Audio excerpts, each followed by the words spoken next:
আল্লাহ রাসূল বলেন ওরে খাদিজা তুমি কেঁদো না, আমি পয়গম্বর রাসূল তোমার কাছে কথা দিলাম, আমি শুনে না তোমার সুন্নাত দেখে যেমন ভাবে আমার সুন্নাতকে মানো, যেমন ভাবে আল্লাহর বিধানকে তুমি মানো, ওরে আমার খাদিজা আমার ধারণা কোন ফেরেশতা তোমার সাথে বেয়াদবি করবে না। ওরে কাফের মক্কাবাসী নবীজিকে মারব বলে ওই ঘিরে বসলে, আমার নবীর পায়ের জোতার সমান, নবীর পায়ের জোতার সমান হতে পারবে না। আর মদিনা যাইতে নবী যে হলেন রওয়ানা। সৈয়দে আলম নবীজি, সৈয়দে আলম নবীজি শাহে মদিনা। আর মদিনা যাইতে নবী যে হলেন রওয়ানা। নবী বলেন আবু বকর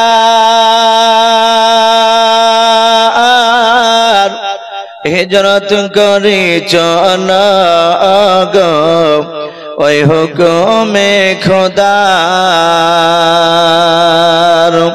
ওই রাতারাতি চলেন নবী, রাতারাতি চলেন নবী সোনার মদিনায়। আর মদিনা যাইতে নবী যে হলেন রওয়ানা। সৈয়দে আলম নবীজি, সৈয়দে আলম নবীজি শাহে মদিনা। আর মদিনা যাইতে নবী যে হলেন রওয়ানা। নবী বলেন হযরত আলী আমার বিছানায় শুয়ে যাও গো ওই তোমারে বলে। নবী বলেন হযরত আলী আমার বিছানায় শুয়ে যাও গো ওই তোমারে বলে। হযরত আলী শুয়ে গেলেন, হযরত আলী শুয়ে গেলেন নবীর বিছানায়। আর মদিনা যাইতে নবী যে হলেন রওয়ানা। জানের সাথী আবু বকর নবীর সঙ্গে যাব বলে ওই হলেন তয়ার। ওই রাতারাতি চলেন নবী, রাতারাতি চলেন নবী রাহে মদিনা। আর মদিনা যাইতে নবী যে হলেন রওয়ানা। সৈয়দে আলম নবীজি, সৈয়দে আলম নবীজি শাহে মদিনা। আর মদিনা যাইতে নবী যে হলেন রওয়ানা। ভাই সবাই আমরা প্রাণ ভরে মহব্বতে উচ্চ আওয়াজে আরেকবার দুরূদ ইব্রাহিমটা পড়ে নি। আল্লাহুম্মা সাল্লি আলা মুহাম্মাদি ওয়া আলা আলি মুহাম্মাদ কামা সাল্লাইতা আলা ইব্রাহিম وعلى آل إبراهيم إنك حميد مجيد اللهم بارك على محمد وعلى آل محمد كما باركت على إبراهيم وعلى آل إبراهيم إنك حميد مجيد صلى الله تعالى عليه وسلم। শ্রদ্ধেয় জনাব, আজকের জালসা নির্বাচিত মনোনীত যোগ্যতম সভাপতি মহাশয় ও সম্মানিত আমন্ত্রিত উলামে কেরাম ও আমার সম্মুখের শ্রদ্ধেয় বয়োজ্যেষ্ঠ বাবা জীবনেরা, আমার সমবয়স্ক সমজস্ব যুবক ভাইয়েরা, পর্দার আড়ালের মা বোনেরা ও আমার সম্মুখের কচি কচি স্নেহের বাচ্চারা, সকলকে জানাই আমার বুক ভরা ভালোবাসা সালাম। আসসালামু আলাইকুম ওয়া রাহমাতুল্লাহি ওয়া বারাকাতুহু। আলহামদুলিল্লাহ, সমস্ত প্রশংসা হামদ ও নাত সাধনা ভোজনা সে মহান রব্বুল আলামিনের জন্য, যে মহান রব্বুল আলামিন আমাদেরকে বড় ভালোবেসে রহম করে বিভিন্ন গুনার মজলিস থেকে বাছাই করে নিয়ে সে মহান রব্বুল আলামিন আমাদেরকে বাপজি নিয়ে এসেছে। আমরা যে এসে বসতে পেরেছি এটা বাপজি আমাদের বাহাদুরি নয়। নবীজি বলেছেন, আল্লাহ যাকে ভালোবাসে মহান রব্বুল আলামিন তার ভালোবাসার মহব্বতের মানুষদেরকে আল্লাহ রহমতের মজলিসে নিয়ে এসে বসে দেয়। বলুন আলহামদুলিল্লাহ। ভাই, এখানে অনেক মানুষ আছে, আমরা সবাই এখানে বাপজি আসিনি, অনেক মানুষ বাড়ি থেকে বেরিয়ে এসেছে জালসা শুনবো বলে। এরকম অনেক মানুষ আছে যারা প্যান্ডেলের ভিতরে বাপজি পাওয়া রাখবে না, তারা বাজার থেকে বাপজি বাজার করে ঘুরে তারা বাড়ি গিয়ে সকালবেলায় বলবে যে জালসা শুনতে গিয়েছিলাম গোকুল চকে। আল্লাহ রাসূল বলেছেন, আল্লাহ যাকে ভালোবাসবেন আল্লাহ রাব্বুল আলামিন তাকে তার রহমতের মজলিসে দিনে মজলিসে নিয়ে এসে বসার সুযোগ করে দিবেন। আমরা যে বসতে পেরেছি আশা করি মহান রব্বুল আলামিন আমাদেরকে ভালোবাসেন, এটা বাপজি আমরা বুঝতে পেরেছি। তাই রব্বুল আলামিনের দরবারে সকলেই শুকরিয়া স্বরূপ আদায় করে বলুন আলহামদুলিল্লাহ। ভাই, একটু উচ্চ আওয়াজে সকলে ছোট বড় সবাই একটু প্রাণ ভরে আল্লাহর কাছে শুকরিয়া আদায় করে বলে আলহামদুলিল্লাহ। তারপরে পরে আপনার আমার নবী, যিনি ধর্মের গুরু বিশ্ব মাননীয় নেতা, নবীকুলের শিরোমণি পয়গম্বরে আযম, যিনি সাইয়্যিদুল মুরসালিন ও খাতামান নবিয়্যিন, যিনি হাবিবে কিবরিয়া আশরাফুল আম্বিয়া, যিনি হায়াতুন নবী জিন্দা নবী, যিনার লাকাব রব্বুল আলামিন সুদূর আরশে আজিমে দিয়েছেন সিদরাতুল উলা, কাহফিল ওয়ারা, মিসবাহ জুলাম, বদরুদ দুজা, আকা কামলিওয়ালা জনাবে মোহাম্মদ রাসূলুল্লাহ সকল বলুন সাল্লাল্লাহু তাআলা আলাইহি ওয়াসাল্লামের উপরে অগণিত দুরূদ ও সালাম বর্ষিত হোক, অর্পিত হোক, সকল বলুন আল্লাহুম্মা আমিন। ইসলাম দরদি বাপজো ভাইরা, আমি আপনাদের সম্মুখে কোরআনুল কারীম থেকে বেশ কয়েকটা এতটুকুরা পরিবেশন করেছি, তেলাওয়াত করেছি। তারপরে পরে বিশ্ব নবীজির পবিত্র জবান থেকে মাত্র দুটো হাদিসের টুকরা পাঠ করেছি। ইনশাআল্লাহ যথাসময়ের মধ্যে আমার বক্তব্য করব, কারণ আমার পরে ভাই এই জালসার যিনি প্রধান বক্তা তিনি আলহামদুলিল্লাহ উনি চলে এসেছে, উনি আমার পরে পরে আসবেন। আমার পূর্বেকার বক্তা উনি বারবার উনি আমাকে জামাই করছিলেন, আপনারা প্রায় মানুষ বুঝতে পেরেছে। বাপজা নতুন করে পরিচয় দেওয়ার আর দরকার নেই। উনি বলেছেন যে ভাই একটু জমে বসে, আপনারা যারা এখানে বসে আছেন ভাই রাত্রি অনেক হয়ে যাচ্ছে, প্রায় আপনার 10টা বাজতে চললো।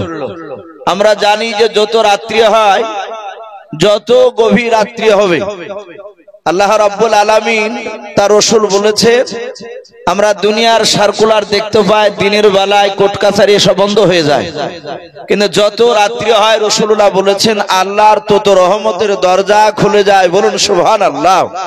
তাই ভাই আমি অনুরোধ করব যারা এই রাস্তায় একটু ভাই দাঁড়িয়ে আছে, আমি হাতে পায়ে ধরে বলবো যে সব বাপজি ভাইয়েরা বসে আছে, অনেকে মনে হয় যে মসজিদে দেখেন অনেক সময় ডাকলে মসজিদে যেতে চায় না। যদি বলা হয় ভাই মসজিদে আসছেন না কেন, বলো ভাই আমার কাপড় ঠিক নাই তাই বলে, তার মানে মাল পেশাব করে পানি লাইনি। আমার মনে হয় যে কিছু ভাই ওরা এখন আসলে কি পেশা ফিরে পানি লাইনি না কি ব্যাপার? ওইভাবে ভাই একটু অনুরোধ করছি, একটু জমে বসি ভাই, যেহেতু জায়গা একটু বসার করেছে। আমরা সারা জীবনে গুনাহ করে আসছি। আমরা এই জালসার মাহফিলে চক গকলপুর যে গ্রামে আপনারা এসেছেন, মসজিদের উন্নতি কল্পে জালসা। আমরা জানি না যে আল্লাহর দরবারে আজকের জালসা কবুল হবে কিনা, আমরা কেউ গ্যারান্টি দিতে পারবো? আমরা কেউ পারবো না। কিন্তু আল্লাহ রাসূল বলেছেন যদি আজকে জালসার মাহফিল যদি আল্লাহ কবুল করে নেয়, আলহামদুলিল্লাহ, আমাদের জান্নাত যাওয়ার জন্য এই জালসাটাই যথেষ্ট। বলুন আলহামদুলিল্লাহ। তাই ভাই আমি একটু অনুরোধ করব, লজ্জা করবেন না ভাই, একটু গুছিয়ে বসে ভাই। আমরা রসুলের সুন্নাতের উপর যদি আমল না করি, আজ আমরা সুন্নাতকে মানি নাই। রসুলের সাহাবারা যেভাবে রসুলের সুন্নাতকে তারা মেনেছিলেন, সামি'না ওয়া আতা'না, রাসূলুল্লাহর কথা মুখ দিয়ে তারা নয়, তারা কান দিয়ে শুনতেন আর সাথে হাতে তারা আমল করতেন। বলুন সুবহানাল্লাহ। আজকে জালসার আপনারা প্রায় মানুষের বাবজি চিনেন, আপনাদের এলাকার নয়, গোটা মুর্শিদাবাদের বাবজি। উনি একজন রত্ন বললেই চলে, হযরত মাওলানা মুফতি আব্দুল আকবর আলী সাহেব মাদাজুল আলী, এই জালসার যিনি যোগ্যতম সভাপতি সাহেব, উনিও মূল্যবান কথা আপনাদের সামনে রেখেছিলেন। উনি মাগরিবের পর মাওলানা ইনামুল সাহেবের আগে পর্যন্ত উনি কথা বলেছিলেন। ভাই উনিও বারবার করে আপনাদেরকে জমে বসার কথাই বলেছেন।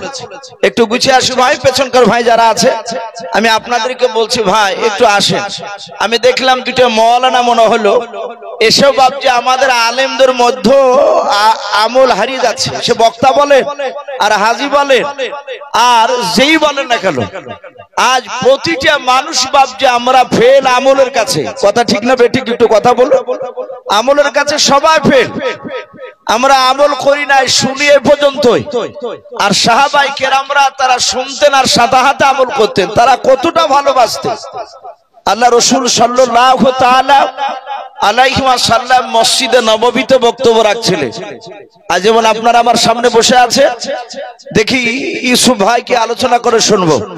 আল্লাহ রাসূলের সাহাবারা মসজিদে নববীতে বাবজি বসা, কিতাবে লিখেছে সাহাবায়ে কেরামরা আল্লাহ রাসূলের জানতেন যে নবী মক্কা থেকে হিজরত করে সর্বপ্রথম যে বাবজি মসজিদটা বানিয়েছিলেন মদিনার বুকে গিয়ে, সেই মসজিদের নাম কি বাবজি একটু জোরে বলেন তো?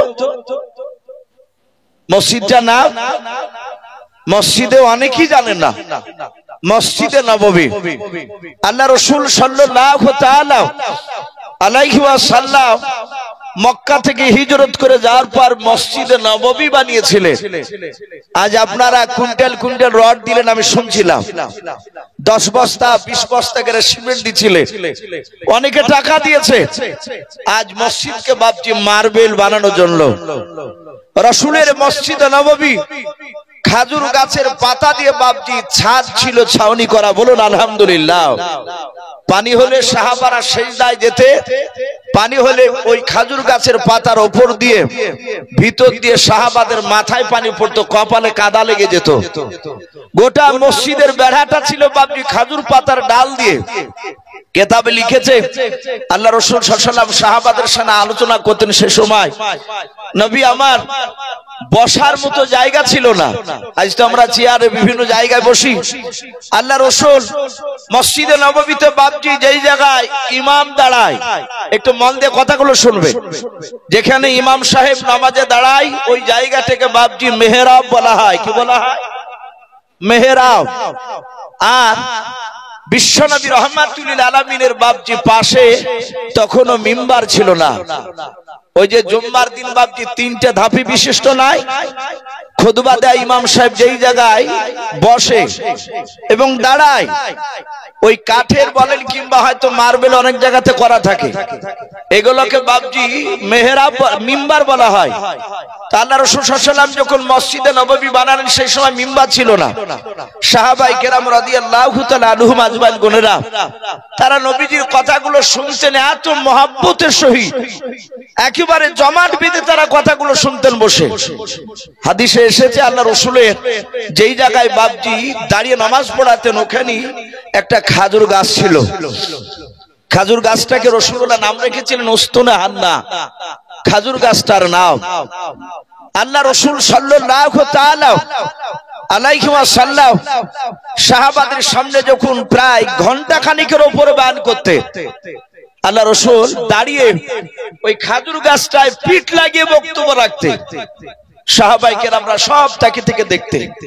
সাহাবারা জানতেন যে নবীজির চেহারার দিকে মহব্বতে যদি দেখা যায়, যারা নবীর চেহারার দিকে মহব্বতে দেখবে তাদের বলা হয়েছে জীবনের সব গুনাহগুলো আল্লাহ মাফ করে দিবেন। জোরে বলুন সুবহানাল্লাহ।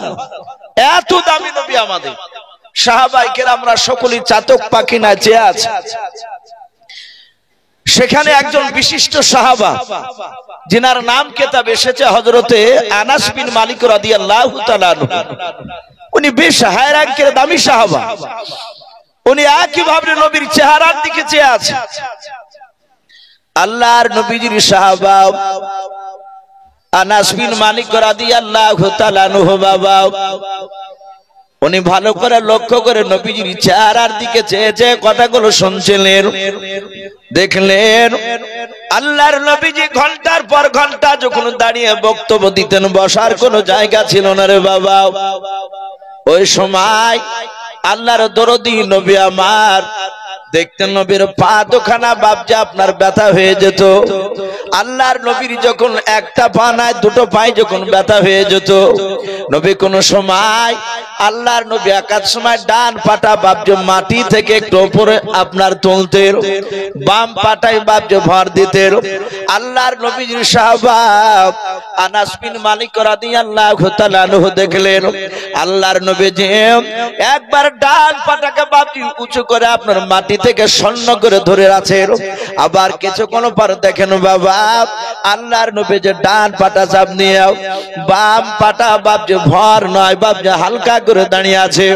হযরতে আনাস রাদিয়াল্লাহু তাআলা আনহু নবীজির এই দৃশ্যখানা দেখে বাপজি বুঝতে পেরেছেন আমার নবীজি দাঁড়িয়ে কষ্ট হয়।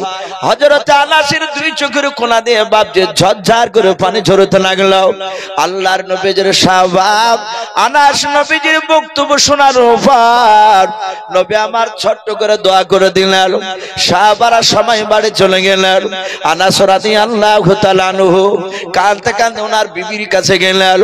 আনাসের বিবি ডাক দিয়ে বলেন, ওগো আমার প্রাণের স্বামী, আপনি কেন কান্না করেছেন? এর আগে তো আপনি কান্না করতে করতে আসেন নাই। হযরতে আনাস ডাক দিয়ে বলেছিলেন, বিবি আমি আল্লাহ রাসূল সাল্লাল্লাহু তাআলা আলাইহি ওয়াসাল্লাম আমি নবীজির বক্তব্য শুনছিলাম রে বিবি আমার। নবীর পায়ের দিকে দেখলাম নবী কিভাবে দাঁড়িয়ে বক্তব্য দিতে দিতে নবীর পা দুখানা ব্যথা হয়েছিল। আমার নবী কষ্ট করে দাঁড়িয়ে দাঁড়িয়ে বক্তব্য দিয়েছিল। ওরে আমার বিবি শুনে নাও, আমার নবীজির জন্য যদি একটু আরামদায়ক বসার মতো কোনো জায়গা যদি করে দিতে পারতাম, আল্লাহর নবী তাতে বসে বসে বক্তব্য রাখতেন। হযরতে আনাস বিন মালিক রাদিয়াল্লাহু তাআলা আনহুর বাবা ওনার অর্ধাঙ্গিনী বেবির সাজেশন মোতাবেক ওনার বিবি বলল, স্বামী গো আপনি যান জঙ্গল থেকে কাঠ চিনাই করে নিয়ে আসুন। কাঠ চিনাই করে নিয়ে আসলেন। তিনটা বিশিষ্ট ধাপি বাপজি সেই মিম্বার যেটাকে আমরা বলি বাবা, ওই মিম্বার তৈরি করে নিয়ে পরের সপ্তাহে জুম্মার দিন হয়েছে। আনাসের বিবি বললেন, ওগো আমার স্বামী প্রাণের, নেন এই তিনটা বিশিষ্ট ধাপি আপনি এই মিম্বারটা নিয়ে গিয়ে মসজিদে নববীতে আল্লাহর নবী যেখানে দাঁড়িয়ে বক্তব্য দেয় ওই জায়গায় গিয়ে রেখে দেবেন।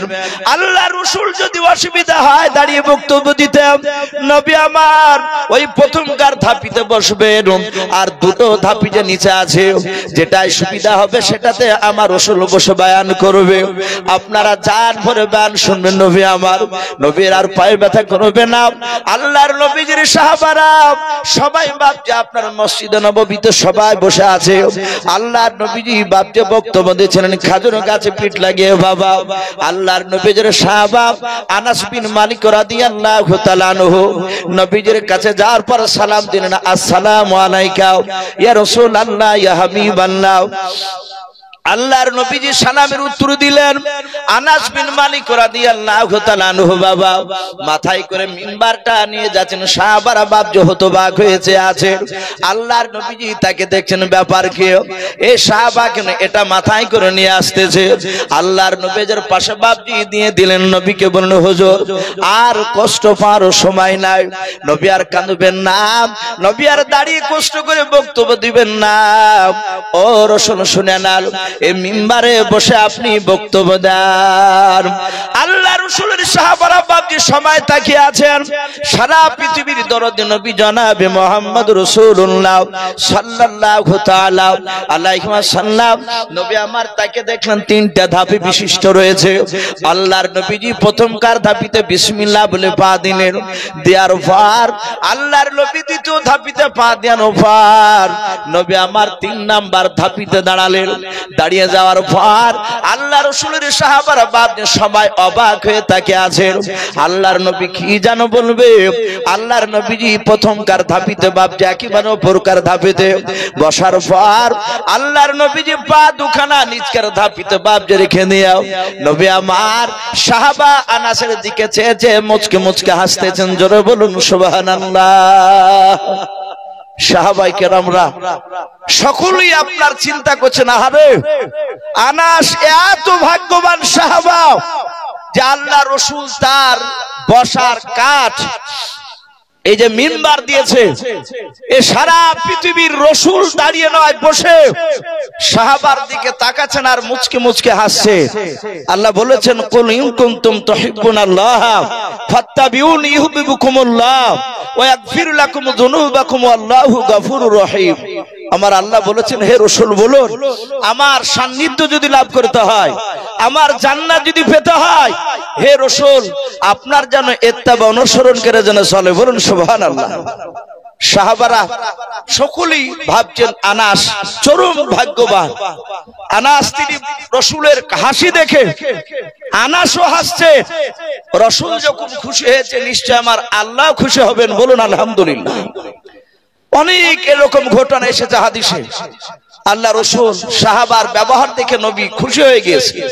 সাথে সাথে আল্লাহ রাব্বুল আলামিন রাসূলকে বলেছেন, হে রাসূল আমিও সাহাবার উপর আমিও খুশি হয়ে গিয়েছি, আমি রাজি হয়ে গিয়েছি।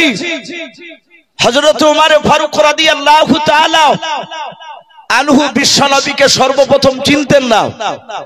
আল্লাহ রাসূলকে আপনারা অনেকবার শুনেছে, নবীকে বাপজি তলোয়ার নিয়ে মারতে গিয়েছিল ওমর। মারতে যাওয়ার পর বিশ্বনবীজির বাপজি কোরআনের আয়াত কয়েকটা শোনার পর ওমর আর থাকতে পারে নাই। ওমর ঈমান আনলেন, নবীজির দরবারে বক্তব্য শুনতেন। ওমর এত দামি জায়গায় পৌঁছে গিয়েছিলেন। ওমর বিশ্বনবীর দরবারে ওমর বসে যতক্ষণ নবী বয়ান করতে ওমর এদিক ওদিক কোথাও বাপজি চোখের পাজাল ফেলতেন না, একইভাবে নবীজির চেহারার দিকে চেয়ে থাকতে।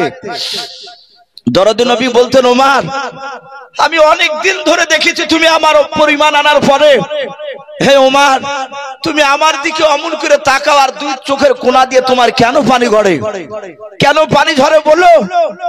ওমর কাঁদতেন আর বলতেন, ওগো রাসূল এই চোখ দিয়ে এত বড় দামি রাসূলকে আমি এর আগে চিনতাম না, আমি কেন এর আগে রাসূলকে চিনতে পারি নাই।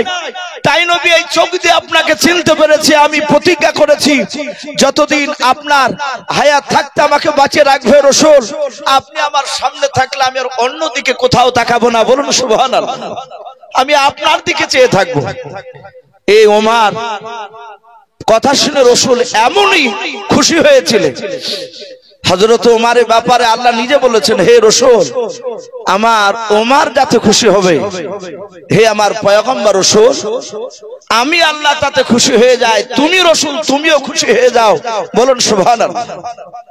এত দামি সেই রাসূল নবী যার দিকে তাকিয়ে বাপজি হাসবে, যার মাথা হাত বুলাবে তার বাপজি কপাল খুলে গেল। আল্লাহর নবী জনাবে মুহাম্মদ রাসূলুল্লাহ সাল্লাল্লাহু তাআলা আলাইহি ওয়াসাল্লামের বাপজি সেই ঘটনা আমি আলোচনা করছিলাম। সেই মিম্বার খাজুর গাছ বাপজি কেঁদেছিল। আমার ওই পুরা ঘটনাটা বলার উদ্দেশ্যটা নয়, নবীর সাহাবারা নবীকে কতটা ভালোবাসতে। এ আল্লাহ রাসূল মসজিদে নববীতে বাপজি মিম্বারে বসে বক্তব্য রাখছিলেন। আল্লাহ রাসূল সাল্লাল্লাহু আলাইহি ওয়াসাল্লামের সাহাবারা প্রায় সাহাবারা বাপজি চলে এসেছে। কিতাবে লিখেছে মাত্র দুটো সাহাবা তখনও আসতে পারে নাই। আল্লাহ রাসূল সাল্লাল্লাহু তাআলা আলাইহি ওয়াসাল্লাম তিনি বয়ান রাখছেন মসজিদে নববীতে। একজন নবীজির খুব মুরব্বী সাহাবা, খুব বয়স্ক সাহাবা, ওনার নাম কিতাবে এসেছে হযরতে সালমান ফারসি রাদিয়াল্লাহু তাআলা আনহু। এই সালমান ফারসি রাদিয়াল্লাহু তাআলা আনহু তিনি মসজিদে নববীতে যাচ্ছিলেন নবীজির বাপজি কথা শোনার জন্য। কিতাবে এসেছে আল্লাহ রাসূলের আরেকজন সাহাবা, আমরা হয়তো অনেকে নাম শুনেছি ওনার নাম হযরত উরাইকা রাদিয়াল্লাহু তাআলা আনহু। ভাই একটু নামটা বলেন, কি নাম বললাম? শেষকার সাহাবা হযরত উরাইকা, একটু নামটা মনে রাখবেন ভাই। আমরা অনেকে নবীর নাম সঠিকভাবে নিতে জানি নাই। অনেক টুপিওয়ালা দাড়িওয়ালা অনেক বাপজি লোক নবীদের নাম নেয়, দেখেন বলে মুসা, ঈসা, ইদ্রিস, জাকারিয়া। ওর বলার ভঙ্গিমা দেখে মনে হয় যে তার মামায় তো ফুফায় তো ভাইয়ের নাম করছে। ইদ্রিস শুধু নবী নয়, শুধু ইদ্রিস বলে যদি ছেড়ে দেন, মুসা বলে যদি ছেড়ে দেন, আপনার আমলনামা থেকে 1000টা নেকি কেটে দেওয়া হবে। আর আপনি ওই জায়গায় যদি আপনি বলেন হযরতে মুসা আলাইহিস সালাম, হযরত ইদ্রিস নবী আলাইহিস সালাম, পূর্ণাঙ্গ নাম যদি আপনি নেন সাহাবা কিংবা নবী রাসূলদের, আপনার 1000টা গুনাহকে maaf করে দিয়ে আল্লাহ ওই জায়গায় 1000টা নেকি লিখে দিবেন। বলুন সুবহানাল্লাহ। মহব্বতে বাপটির নাম বলা দরকার। হযরত উরাইকা রাদিয়াল্লাহু তাআলা আনহু তিনিও যাচ্ছিলেন। সাহাবা সালমান বলে আমি পেছনে, আর উরাইকা তিনি আগে আগে যাচ্ছিলেন। আল্লাহ রাসূল সাল্লাল্লাহু আলাইহি ওয়াসাল্লামের মসজিদে নববীতে পৌঁছানো প্রায় 50 থেকে 60 হাত দূরে সালমান বলছেন আমরা ছিলাম।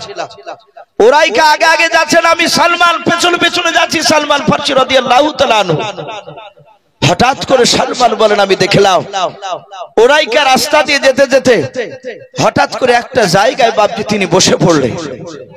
রাস্তাতে অমনি বসে গিয়েছে। আল্লাহ রাসূলের সাহাবা সালমান ফারসি রাদিয়াল্লাহু তাআলা আনহু তিনি মনে মনে চিন্তা করছেন ব্যাপারটা কি। সালমান ফারসি রাদিয়াল্লাহু তাআলা আনহু তিনি যেতে যেতে হঠাৎ করে বসলেন কেন? আপনারা যদি এই গোকুল চক মাদ্রাসায় এই গ্রামে যে বাপজি জালসা শুনতে আসছে, অনেক সময় 3-4 জনা দল বেঁধে সাইকেলে আসে না, অনেকে হেঁটে আসে। এই 4-5 জনের মধ্যে থেকে যদি একটা লোক যদি হঠাৎ করে বসে যায়, আমরা ভাববো যে লোকটার হলো কি। আমরা জিজ্ঞাসা করবো তো যে ভাই হলো কি, তোমার পেটে ব্যথা হলো না, মাথা ঘুরলো না, মাথা যন্ত্রণা করছে? সালমান ফারসি বলে আমি দেখলাম উরাইকা আমার আগে ছিল, আমি তার পেছনে ছিলাম। উরাইকা হঠাৎ করে দেখলাম তিনি বসে পড়লেন। সালমান ফারসি কাছে যাওয়ার পরে উনি সালাম দিলেন। বলুন আলহামদুলিল্লাহ। সাহাবাদের প্রথম নাম্বার সবচেয়ে বেশি আমল ছিল, তারা মানুষকে দেখলে সালাম দেওয়া দিয়ে করতে। আমাদের এই রেওয়াজ বাপজি প্রথা নাই। আলেম ওলামাকে দেখলে সালাম দিই, আলেম বাদ দিয়ে অন্য লোক হলে সালাম আমরা অনেকে দিই না। আবার যদিও আলেমে দিই, দেখবেন আমাদের আমল বাপ বেটায় বাড়ির কাজকার লোক সালাম দেওয়া দিই নাই। এরকম আছে কি নাই কথা বলে? লজ্জা করি বলে চাচা সালাম দিলেন না, বলে বাপ তোমাকে সালাম দিতে লজ্জা লাগে। অনেক আলেম বাপজি বাপ বেটা তো দেয় না। আমাদের সুরুলিয়া মাদ্রাসার প্রধান শিক্ষক যে বাদরুল আলম সাহেব এর আগে ছিলেন, উনি বলছিলেন বাবা বাপ বেটাতে যদি সালাম দিতে না পারিস তাহলে আলেম পড়িয়া লাভ নাই। বাড়িতে ছাগল গরু আছে, ঘাস কাটিয়ে বেড়াবে। তুই মওলানা পাস করবি আর বাপকে সালাম দিবি না? এরকম আছে কি নাই কথা বলেন? অনেকে নাই।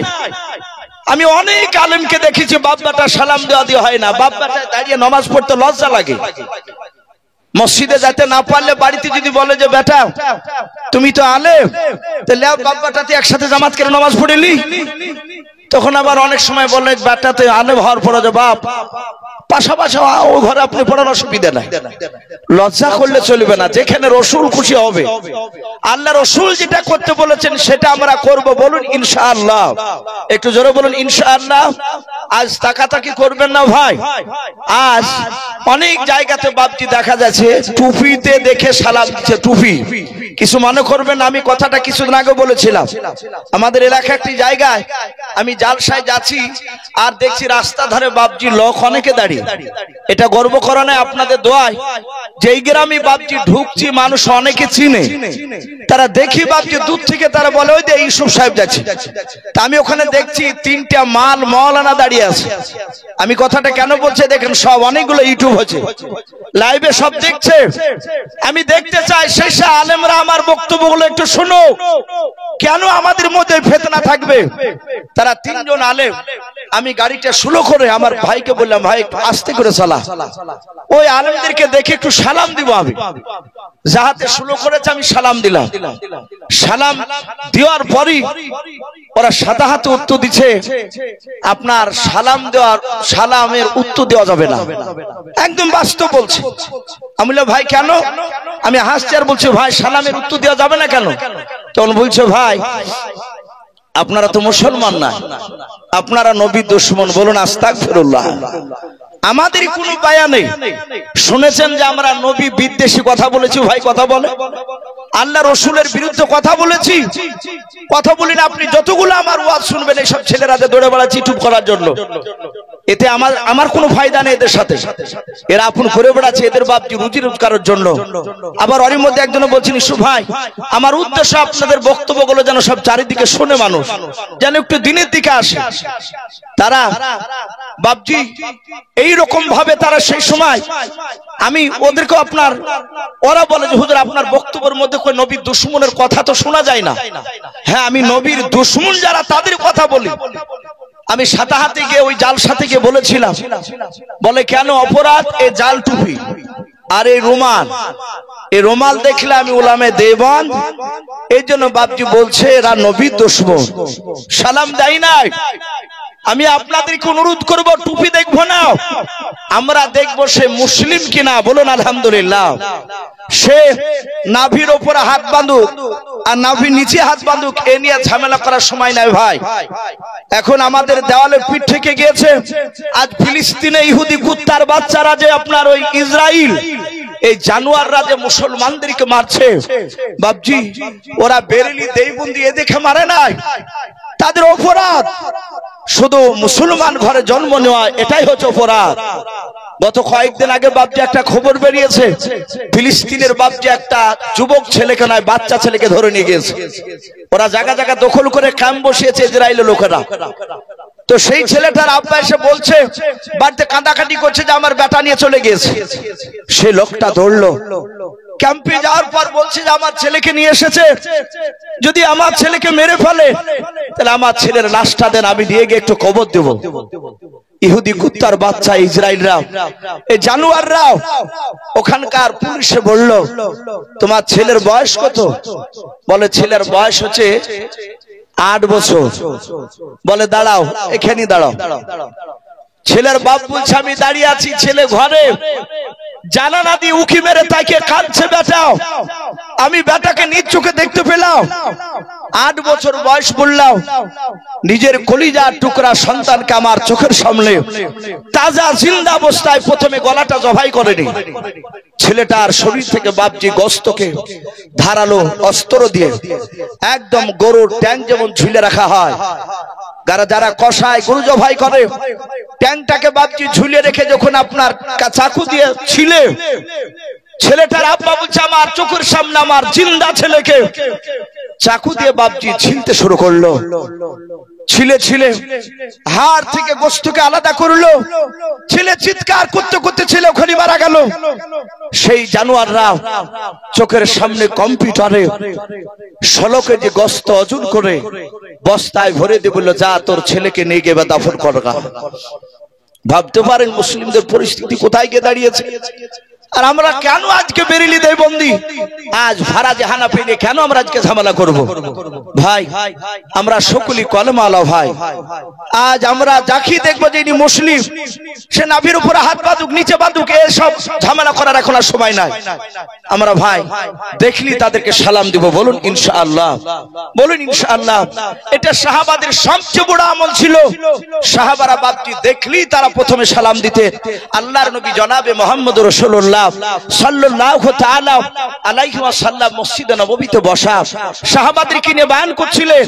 আর সালমান বলেন আমি যাচ্ছিলাম, আমার আগে উরাইকা সে সাহাবা যাচ্ছিলেন, উনি হঠাৎ করে বসে পড়লেন। আল্লাহ রাসূলের সাহাবা সালমান ফারসি বলেন আমি কাছে গেলাম, যার পর শুধু বললাম আসসালামু আলাইকুম ওয়া রাহমাতুল্লাহি ওয়া বারাকাতুহু। সালমান ফারসি রাদিয়াল্লাহু তাআলা আনহু বলেন আমি উরাইকার কাছে গিয়ে সালাম দিলাম, উনি সালামের বাদে উত্তর দিলেন ওয়া আলাইকুমুস সালাম ওয়া রাহমাতুল্লাহি ওয়া বারাকাতুহু। হযরতে সালমান বলে দেখলাম উরাইকা শুধু আমার সালামের উত্তরটা দিয়ে দিলেন। সাহাবারা জানতেন সালাম দেওয়া হচ্ছে সুন্নাত আর উত্তর দেওয়া হচ্ছে ওয়াজিব। সালাম শোনার পর যদি আপনি উত্তর না দেন আপনার বড় ধরনের গুনাহ হয়ে যাবে, কারণ আপনি ওয়াজিবকে ছেড়ে দিলেন। আল্লাহর নবীজির সাহাবা উরাইকা বাপটি সালামের উত্তরখানা দেওয়ার পর আর কোনো কথা বলেন না, চুপচাপ তিনি বসে আছেন। সালমান ফারসি রাদিয়াল্লাহু তাআলা আনহু বাবা উরাইকার হাত দুখানা ধরে বলেন ভাই উরাইকা তোমার কি হলো? রাস্তায় যেতে যেতে কেন হঠাৎ করে কেন তুমি বসে মরলা বললাও? হযরত উরাইকা বাপজি কোনো কথা বলেন নাই। আল্লাহ রাসূলের সাহাবা সালমান ফারসির দিকে বাবা ফেলফাল করে চেয়ে আছেন।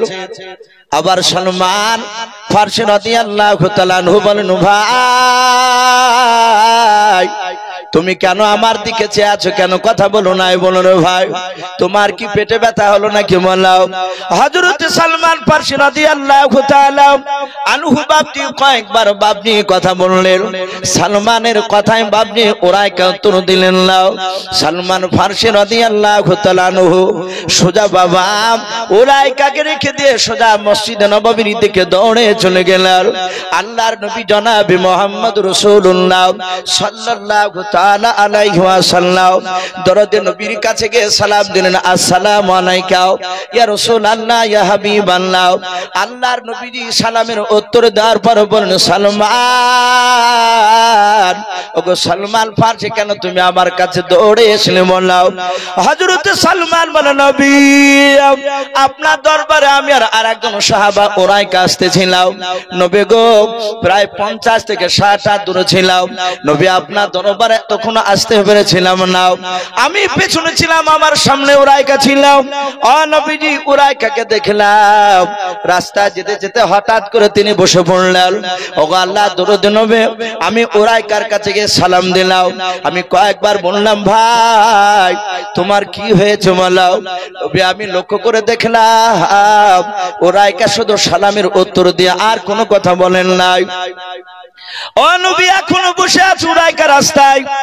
ওগো আল্লাহর নবী আপনার অনেকগুলো সাহাবা রয়েছে মসজিদে নববীর ভেতরে, যে কোনো একজন সাহাবার মারফতে আপনি উরাইকাকে ডেকে নিয়ে আসুন।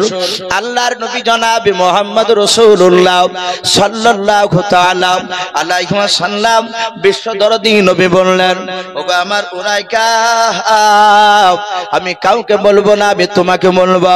এই সালমান ফারসি আমি উরাইকাকে ডাকতে কাউকে বলবো না, শুধু তোমাকে।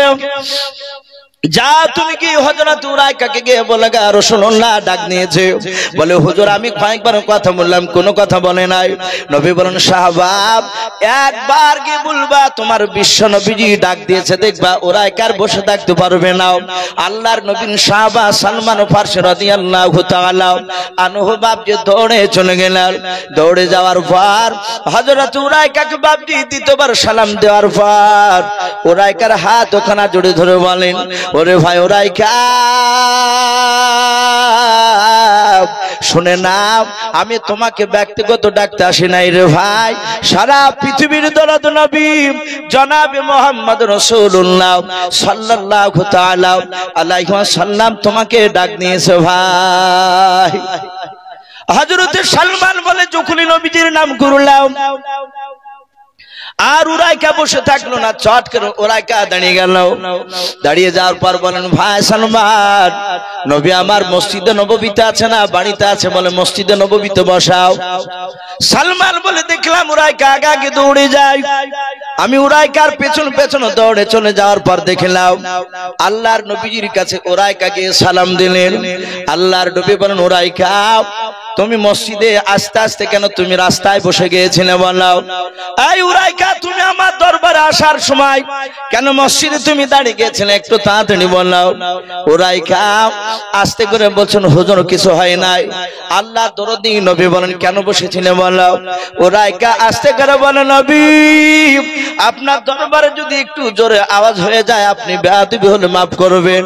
ওগো আল্লাহর নবী শুনে নেন, আমার কিছু হয় নাই, আপনি আমাকে বসতে বলেছিলেন তা আমি রাস্তার ধারে বসে গিয়েছিলাম। জোরে বলুন সুবহানাল্লাহ। বলেন আরে তাকবীর।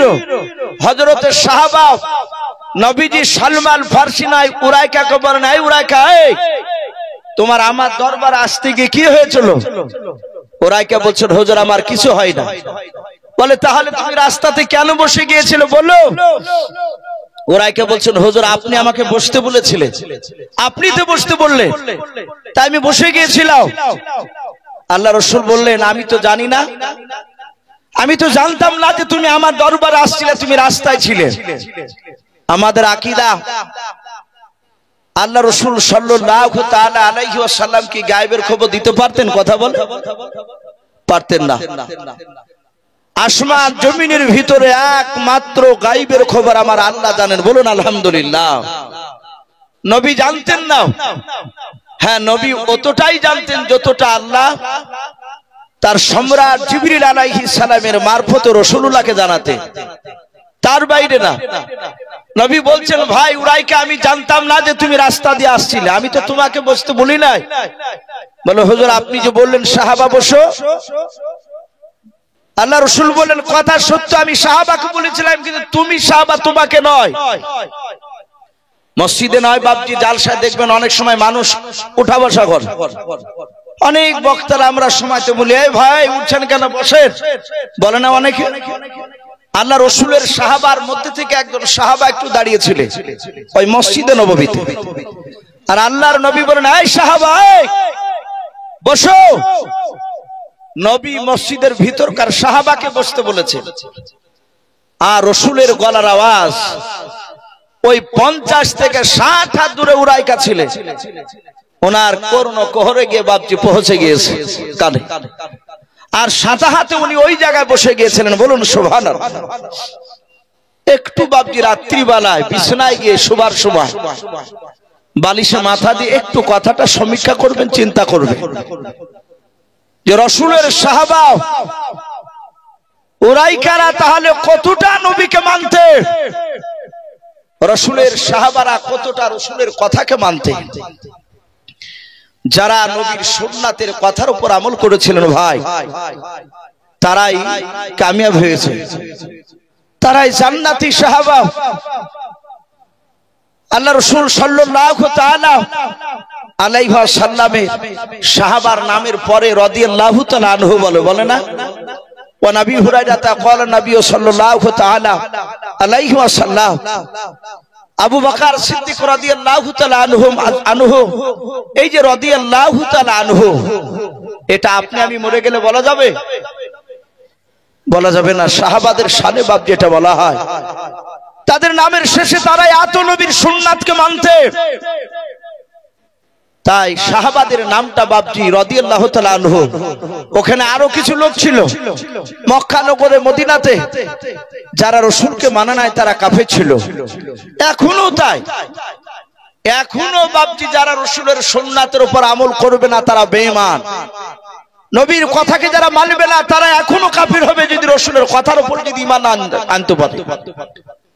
ভাই আমি আপনাদেরকে অনুরোধ করব, সারা রাত শোনার নামটা ঈমান নয়, অল্প শুনুন আর আমল করি বেশি। আমরা আমল যদি না করি বাপজি, মৃত্যুর পর যে কত ভয়ঙ্কর, শুধু মৃত্যু হতে দেরি, কবরে গেলি বাপজি বুঝতে পারা যাবে।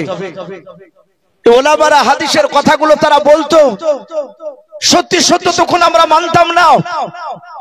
রসুলকে শুধু মৌখিক, শুধু নবীকে ভালোবাসি এতটুকু শুধু লোকের সামনে যদি বলে বেড়ান, চায়ের দোকানে বলেন, কোন জায়গা থেকে বলছেন আমি নবীকে ভালোবাসি, এই মুখে বললে বাপজি এটা ভালোবাসার প্রমাণ হয় না।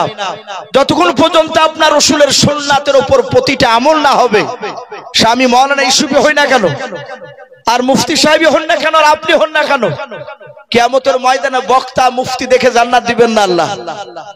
আল্লাহ রাব্বুল আলামিন জান্নাত দিবেন তাদের আমল খানা দেখে। বলুন আলহামদুলিল্লাহ।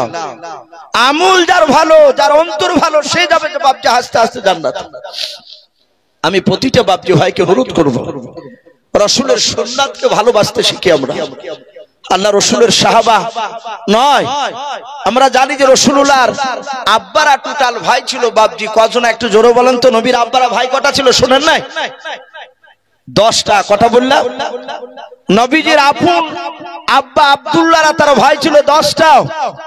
তার মধ্যে থেকে একটা রসুলের চাচা ছিল, তার নাম ছিল আবু তালিব।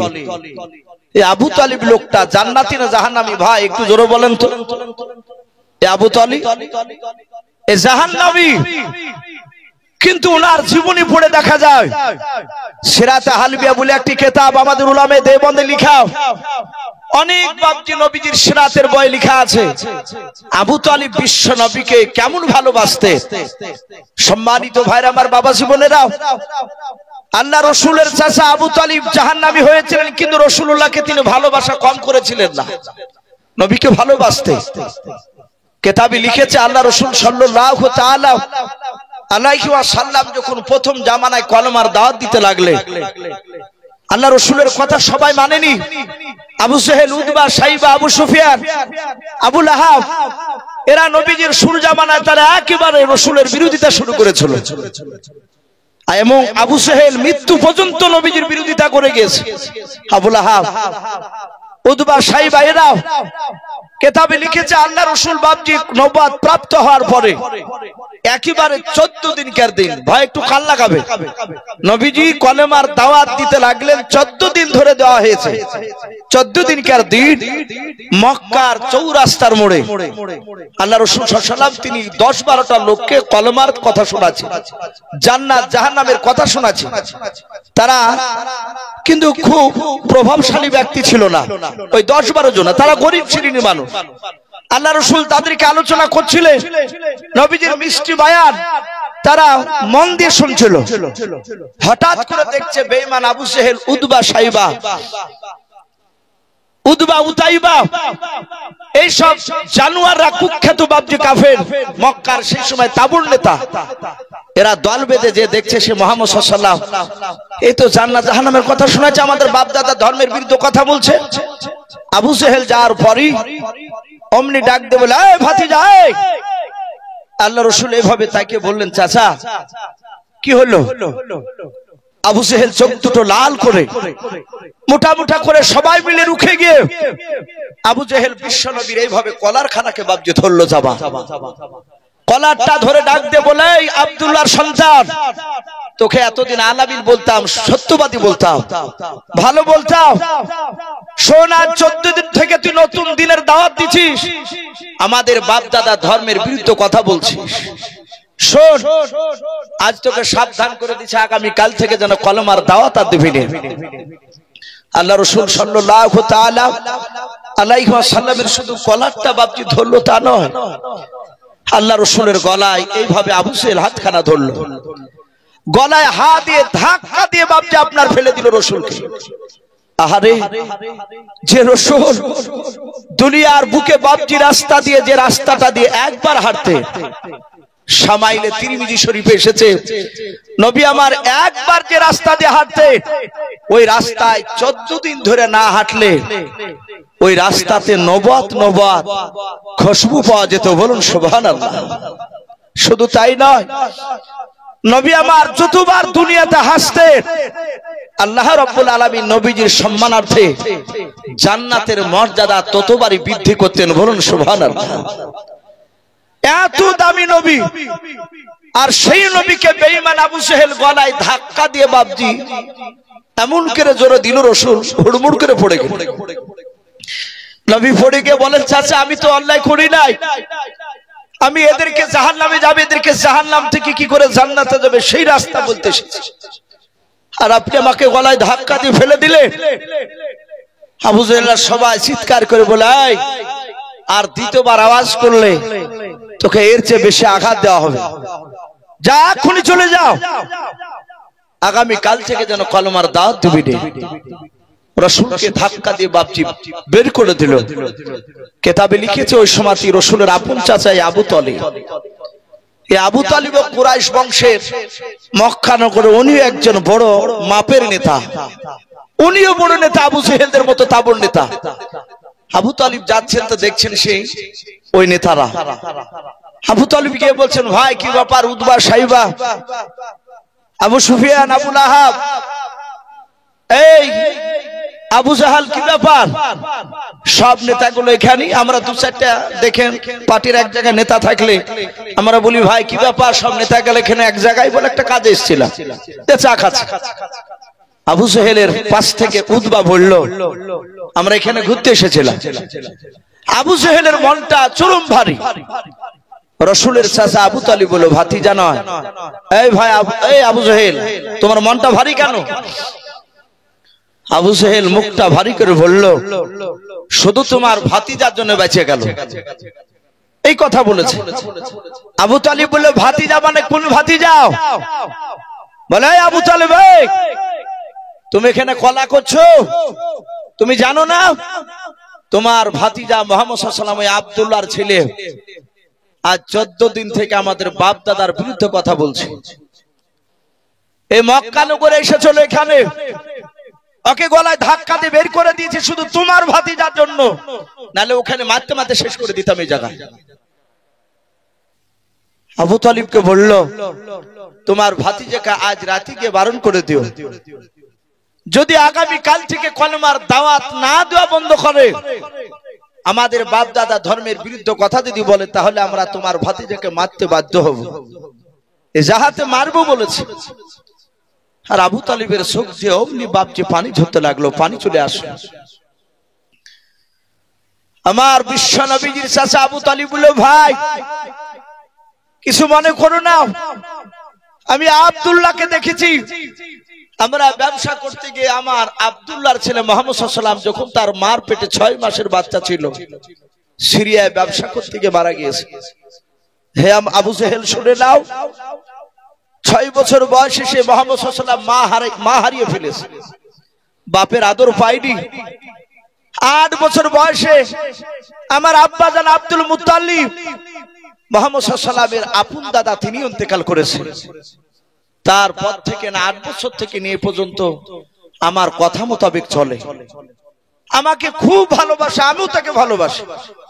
আমি আজকে রাত্রি বেলায় গিয়ে বারণ করব, আশা করি আগামী কাল থেকে আমার বাপ দাদা ধর্মের বিরুদ্ধে কথা বলবে না। ভাই আবু জেহেল আমার উপরও তো রাগ করো না, আমি তো মুহাম্মদ সাল্লাল্লাহু আলাইহি ওয়াসাল্লামের কথাকে মানি না, ও আমার ভাতিজা হতে পারে, কিন্তু ও যে আমাকে শ্রদ্ধা করে, আমাকে যা ভক্তি করে, আশা করি রাত্রি বেলায় বারণ করলে সে আর ওই কথা মনে হয় যে আর বলবেন না। আবু জেহেল বলল, ভাই যদি তোমার কথা মেনে নেয় তাহলে তোমার ভাতিজাকে 3টা পুরস্কার দেওয়া হবে। বলে কি কি পুরস্কার? বলে 1 নাম্বার পুরস্কার দেওয়া হবে, গোটা আরবের মধ্যে সবচেয়ে উচ্চ সম্মানের অধিকার করা হবে তাকে। 2 নাম্বার 200টা উট দেওয়া হবে। এই আবু তালিব তোমার ভাতিজা মক্কার সবচেয়ে বড় খাজুর বাগানটা, যেটা চাইবে যে বাগানটা ফ্রিতে তাকে দেওয়ার ব্যবস্থা করে দেব। এই 3টা জিনিস পেলে তোমার ভাতিজার আর কিছু দরকার আছে? বলে না, এটাই যথেষ্ট, আর অভাব আসবে না আর জীবনে। আবু তালিব চলে গেল। আল্লাহ রাসূল ওইদিকে কলমার দাওয়াত দিয়ে নবীজি বাড়ি এসেছে।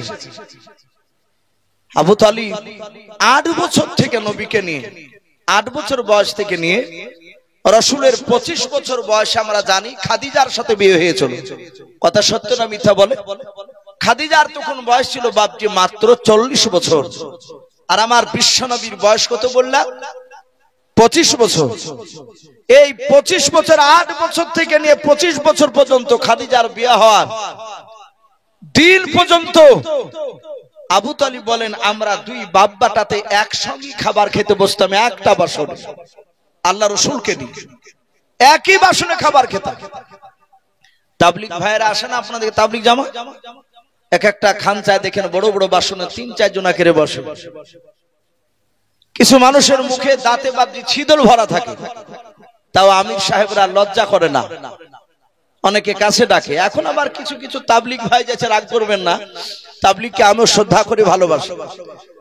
এই তাবলীগ জামাতের কিছু লোক আবার গিয়ে আলাদা করে ব্যাগে করে থালি নিয়ে যাচ্ছে, ওদিকে একসাথে বাসন খাচ্ছে 3-4 জন, আর ওদিকে দুজনে আলাদা করে খাচ্ছে এক একটা বাসন।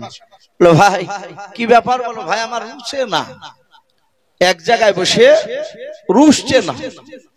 হে তাবলীগ কাজে লাগবে, কথা বলেন ওদের।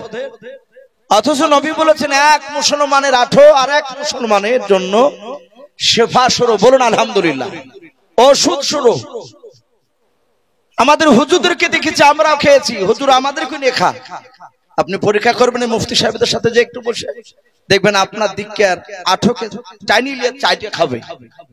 জানে যে এক মুসলমানের আঠা আরেক মুসলমান খালে সুখ থেকে বাপজি ভালো হয়, ওষুধে কাজে লেগেছে, শেফা বলা হয়েছে। আল্লাহ রাসূলের বাপজি চাচা আবু তালিব বাড়ি থেকে তার বিবিকে বলল, বিবি একটা বাসনের দুজনের খাবার সাজাও। আবু তালিবের বিবি বলল, বহুদিন তো একসঙ্গে দুজনে খাও নাই, আজকে হঠাৎ করে ব্যাপারটি কি? বলে ব্যাপার আছে, আমার ভাতিজাকে ডাকবো, ভাতিজাকে ডেকে খাওয়াবো। আল্লাহর নবী জনাবে মুহাম্মদ রাসূলুল্লাহ সাল্লাল্লাহু তাআলা আলাইহি ওয়াসাল্লাম নবীজি আবু তালিবের পাশের ঘরে আছেন। আবু তালিবের স্ত্রী বাপজি বাসনে খাবার যখন সাজিয়ে নিয়ে গিয়ে যখন দিয়ে দিলেন, আল্লাহর নবীজির চাচা আবু তালিব ডাক দিয়ে বলেন, গো ভাতিজা কাছে এসো। আল্লাহর নবীজি কাছে গিয়ে বলেন, চাচা যে ডাকলেন? বলে হ্যাঁ। আল্লাহ রাসূলের বাপজি চাচা আবু তালিব আল্লাহর নবীকে বাপজি খাবারের বাসনের কাছে বসতে বলে, নবী বসে বললেন। দুজনাই চাচা ভাতিজা পাশাপাশি সামনাসামনি বসে আছেন, মাঝখানে থাল, খাবারের বাপজি বাসনখানা রাখা আছে।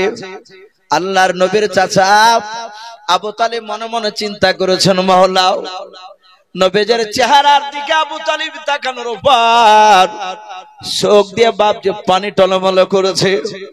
মনে মনে চিন্তা করেছেন, আরে আমার ভাতিজাকে বেঈমান আবু জেহেলরা মারতে চেয়েছে। আমার বিশ্বনবী বলেন, চাচা আবু তালিব মনে মনে ভাবছেন, আল্লাহ আমার ভাতিজাকে যদি আগে যদি বলি দে খাবার খাওয়ার আগে ওই মক্কার আবু জেহেলের লোকেরা আবু জেহেল তোমাকে মারতে চেয়েছে।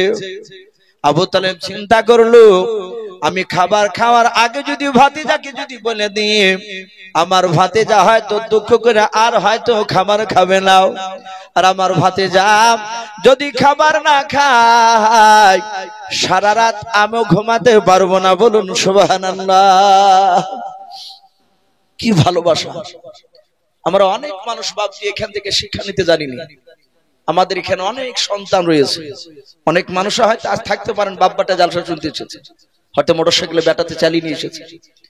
আমাদের অনেক সন্তানরা ছেলেরা ভুল করে না, অনেক সময় ছেলের বাপ বকে, জনম দুঃখিনী সন্তানের মাকে ওই লোকটা তার স্ত্রীকে বলে যে ছেলেকে খাইতে দিবি না, বকে চলে যায়।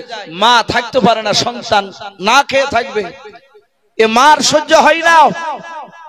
পাশের বাড়ির বাপ যে আপনার যে কোনো গাছের গুড়িতে হয়তো বসে আছে ভয়ে, বাপের ভয়ে, মা চুরি করে বাপ যে আঁচলে লুকিয়ে খাবার নিয়ে যে বেটাকে খাইয়ে দিয়ে আসে, বেটা না খেয়ে থাকবে।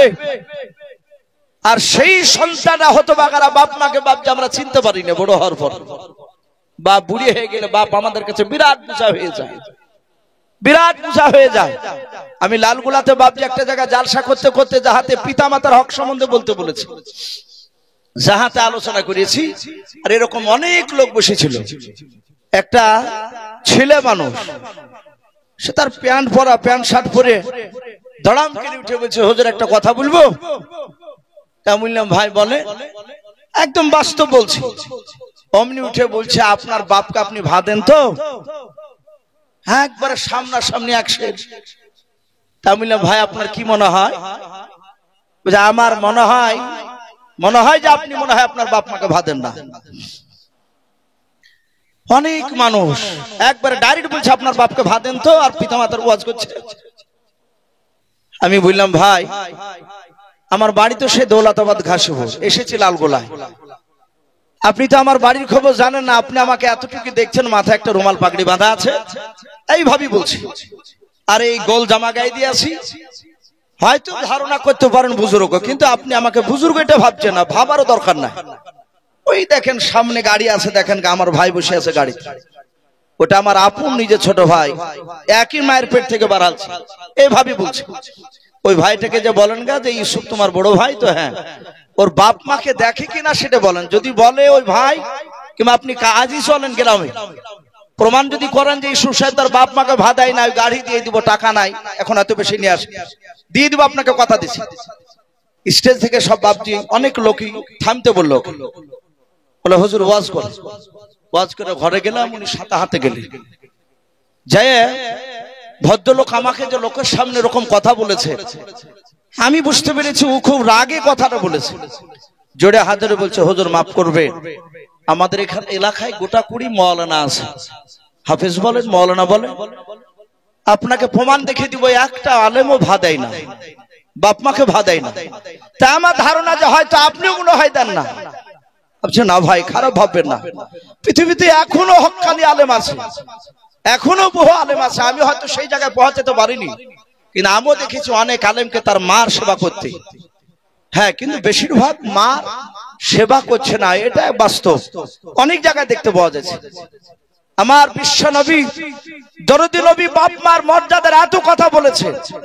আমরা কপালে ঘটা যদি ফেলে দিই, আপনি 1 লাখ কেন 10 লাখ টাকা দান করেও মা বাপকে যদি আঘাত দেন, কোনো কাজে লাগবে না, এটা কোনো কাজে লাগবে না। কিন্তু লাগার আগে আপনার বাপ মার খিদমত করা লাগবে। আমি বলছিলাম, সেই আবু তালিব, তার সামনে বাপ যে আপনার দাঁড়িয়ে আছে, তার ভাতিজা বসা, চিন্তা করছে না আগে খাওয়ার আগে বলবো না, খেলে। এই জন্য বাপজি অনেক সন্তানকে খেতে দেয়, অনেক বাপ মারা থালা কাড়িলে, এটা ঠিক নয়। তারা খেয়ে নেক, আপনার রাগ হয়েছে, ছেলে খাবার খেয়ে নেওয়ার পরে আপনি তাকে একটু বুঝিয়ে বলুন। আর রাগের মাথায় আপনি গিয়ে বাসনটা কেড়ে নিলেন, ছেলে খাচ্ছিল, 2-3 বার মুখে দিয়েছে। সবচেয়ে মারাত্মক অন্যায়, খাবার খেতে খেতে খাবার যদি টেনে নেন, এর ওপর দিয়ে মনে হয় যা দুঃখ পৃথিবীতে নাই। সন্তান অনেকে বাপজি রাগ করে গিয়ে গাছে দড়ি দিয়ে বাপজি ঝোলে, বাপ আমার খাবারটা কেড়ে নিল। আল্লাহ রাসূল সাল্লাল্লাহু আলাইহি ওয়াসাল্লামের চাচা চিন্তা করছে আমি আগে বলবো না, শুধু বললে, ভাতিজা খাবারটা তুমি আগে খাও। আল্লাহ দরদি নবী জনাবে মুহাম্মদ রাসূলুল্লাহ সাল্লাল্লাহু তাআলা আলাইহি ওয়াসাল্লাম, নবী আমার হাত ওখানে বাপজি জোর করে বলেন, চাচা ওই 8 বছর থেকে নিয়ে চাচা শুনে নেন, খাদিজার সাথে বিয়ে করে সেই দিন পর্যন্ত সকাল পর্যন্ত চাচা একসঙ্গে খাবার খেতাও। চাচা গো, আপনি আগে খাবার খেতেন, তারপর আপনার ভাতিজা আমি খাবার খেতাম, বলুন সুবহানাল্লাহ। ওগো চাচা, আপনি যদি আগে খাবার না খান, আপনার ভাতিজা আমিও খাবার খাবো না। যাহাতে রাসূল এই কথা বাপজি বলেছেন, আবু তালিব বাপজি আর ধৈর্যের বাঁধ বাপজি ধরে রাখতে পারলেন না। তুমি ধৈর্যের বাঁধ ভেঙে দিও, আল্লাহর নবীকে বাপজি বুকের সাথে জড়িয়ে ধরো, নবীর কপালে চুমা দিও, কাদার বলেন বাবা তুমি এত ভালোবাসো আমাকে? বলে হ্যাঁ চাচাও, আমার আব্বা জানকে আমি নিজ চোখে দেখতে পাই না, আব্বা বলে ডাকতে পাইনি রে চাচাও।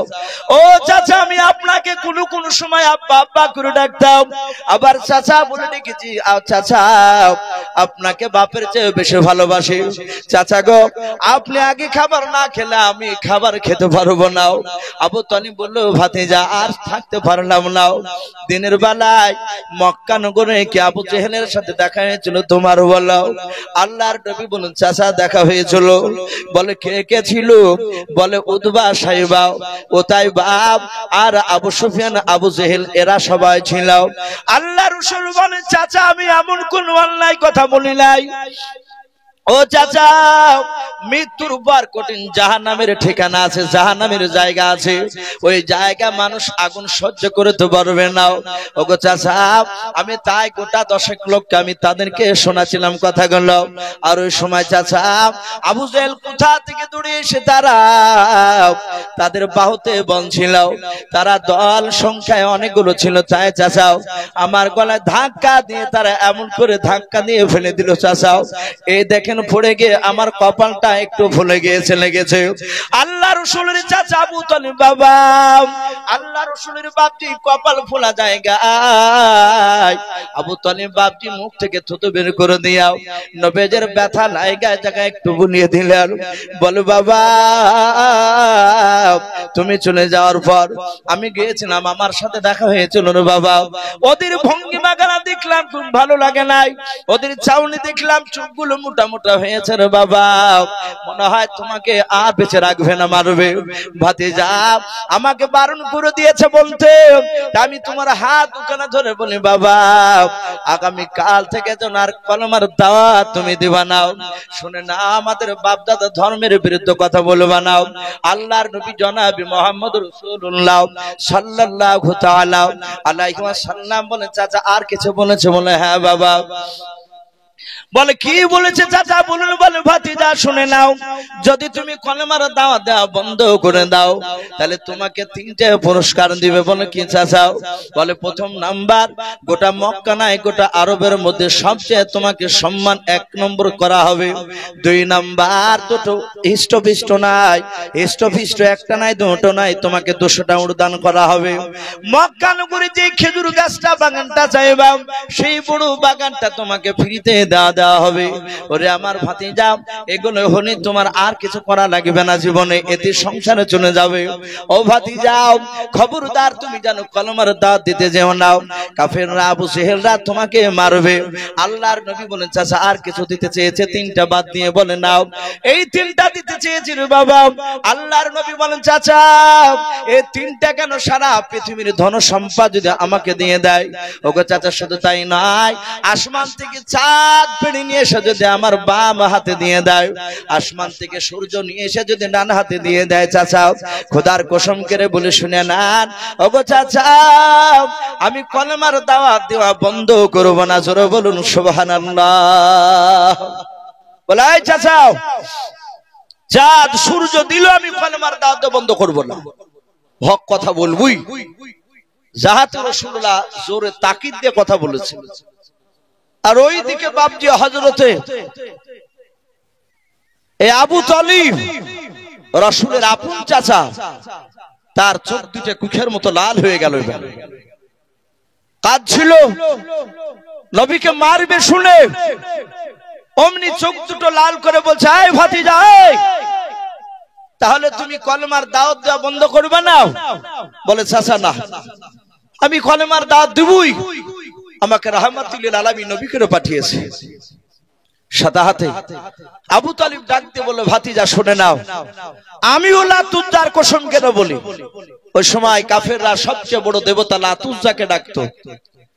ডাক দিয়ে আবু তালিব বলছেন, এই ভাতিজা আমিও লাত উজ্জার কসম কেন বলি, শুনে নাও, আমার কণ্ঠে জান থাকাকালীন পর্যন্ত তোমার শরীরে মক্কার কোন লোক ফুলের একটা ছিটকে ফেলতে পারবে না। জোরে বলুন সুবহানাল্লাহ। ভাবতে পারেন রাসূলের চাচা বিশ্ব নবীকে বাপজি কতটা ভালোবাসতে। এত ভালোবাসার পরও কিতাবে লিখেছে নবীজির চাচা আবু তালিব ইন্তেকাল করলেন।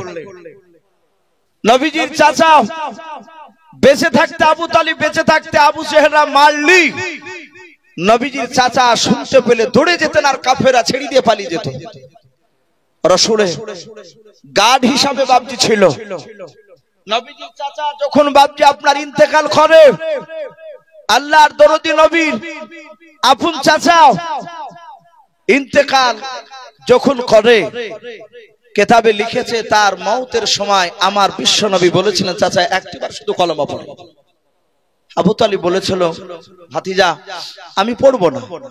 আর এখানেও কিতাবে লিখেছে বাপজি আবু জেহেলের লোকেরা রাত দিন 24 ঘন্টা 2 লোক মৃত্যুর কিছুদিন আগ থেকে আবু তালিবের তার বিছানাতে 2টা লোক বসে রাখত, যেন মুহাম্মদ সাল্লাল্লাহু আলাইহি ওয়াসাল্লামের কথা শুনে যেন কলমা না পড়ে। ওই যখনই রাসূল কলমার কথা বলতে, আর আবু জেহেলের ওই লোক দুটো বলতে, খবরদার আবু তালিব ভাই, তুমি নেতা, এই সময় যেন খবরদার পড়ো না, তাহলে আমাদের বংশের মর্যাদা নষ্ট হয়ে যাবে। আবু তালিব বলতো, ও সব চিন্তা করিস না, আমি পাগলা হই না। ভাতিজার কথা মেনে নিল। মওতের একেবারে যায় যে অবস্থা, রাসূল বলেন, চাচা একবার শুধু কলমা পড়ো। আপনি এত ভালোবাসেন আমাকে, আপনি একবার কলমা পড়লে আমি কিয়ামতের ময়দানে আল্লাহর কাছে একটু এই কথাটা বলেই আমি আপনাকে জান্নাতে দেওয়ার ব্যবস্থা করে দেব আল্লাহর কাছ থেকে। বলুন আলহামদুলিল্লাহ। আমি আল্লাহকে জান্নাতের জন্য বলবো আপনার জন্য। পড়েনি, মারা গেল। রাসূল এত কাঁদা কালেন, জিবরিল আলাইহিস সালাম এসে বললেন, ইন্নাকা লা তাহদি মান আহবাবতা, ইন্নাকা লা তাহদি মান আহবাবতা। হে রাসূল, আপনি হেদায়েতের মালিক নন, আপনি পথ প্রদর্শক, আপনি দেখান এটা জান্নাতের রাস্তা, এটা জাহান্নামের রাস্তা। কাকে জান্নাতে নিয়ে যাবে, কাকে জাহান্নামে নিয়ে যাবে, এটা আল্লাহই ভালো জানে, আপনি মালিক নয়। হ্যাঁ, কিন্তু আপনার চাচা যে আপনাকে ভালোবাসতো, এই ভালোবাসার কারণে আল্লাহ একটা খুশখবরি শুনিয়েছে আপনাকে। বলে কি?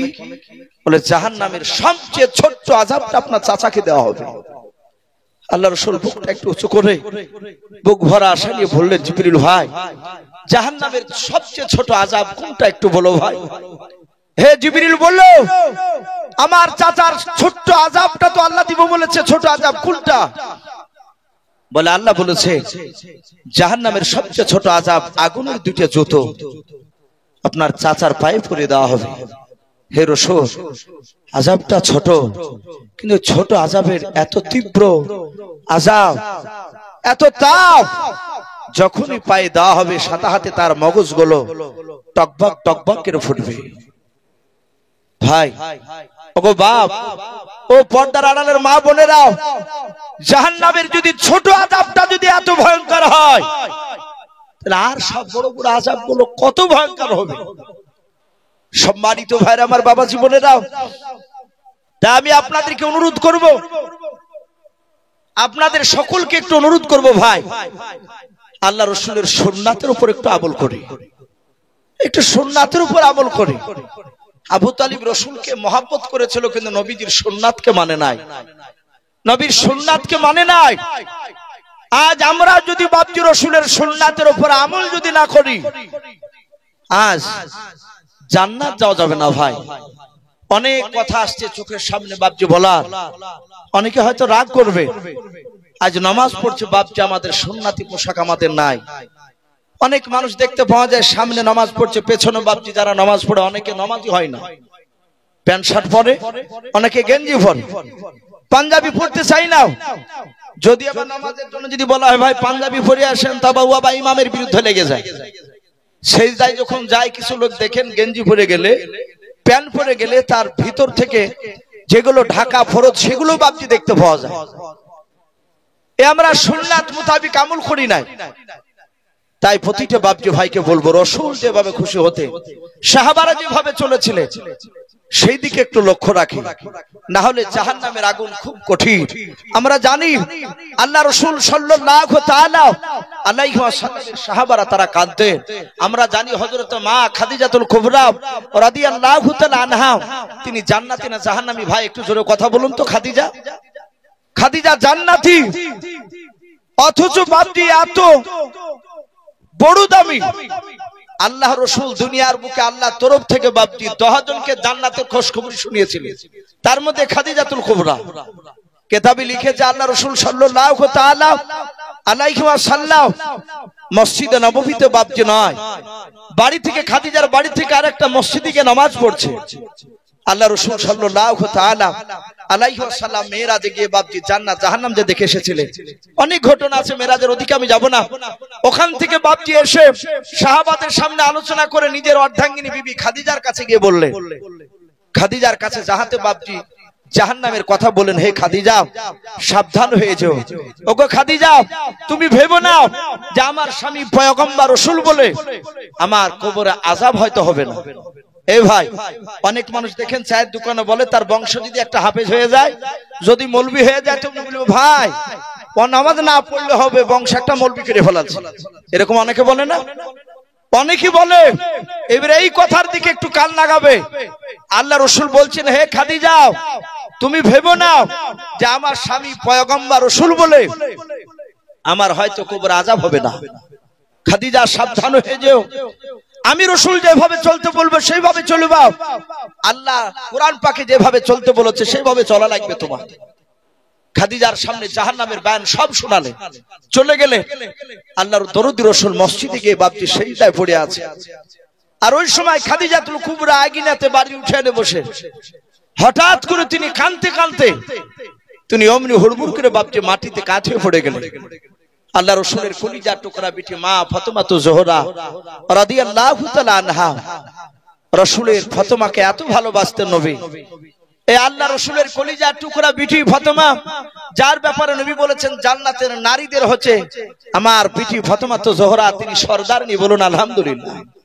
এই ফাতেমাতুজ জোহরা রাদিয়াল্লাহু তাআলা আনহা, তিনি দেখলেন মা কাঁদতে কাঁদতে বেহুশে মাটিতে পড়ে গেল।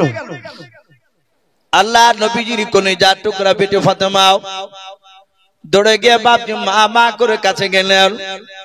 যার পর মা মা করে হাত ওখানা ধরে ডাকছেন, দেখছেন মার মুখে বাপজি সাড়া নাই, আওয়াজ নাই, খাদিজা নাই। ফাতেমা তাকে দেখে খাদিজার মুখ দিয়ে বাপজি ফেফড়া উঠে গিয়েছে। আল্লাহ রাসূলের কলিজার টুকরা বিটি ডান দিকে বাম দিকে তাকে দেখলেন কেউ নাই মা ছাড়াও। যায় আমার আব্বাকে ডেকে নিয়ে আসে। ফাতেমা জানতেন আব্বা বাড়িতে থাকলে বাজারে আড্ডা মারতেন না। আল্লাহর নবীজি বাপজি মসজিদে গিয়ে বেশি সময় কাটাতেন, তা বাদ বাকি বাপজি কলমার দাওয়াত দিতে যেতেন। আজ আমরা বাপজি মসজিদে সময় কম দিই, বাজার ঘাটে বাপজি আড্ডা বেশি লাগাই। আল্লাহর নবীজির বাপজি সাহাবা নয়, নবীজির কলিজার টুকরা বিটি ফাতেমাতুজ জোহরা রাদিয়াল্লাহু তাআলা আনহা চলে গেলেন মসজিদে। বাবা যার পর দেখছেন মসজিদে বাপজি তার আব্বা সেজদা আছে।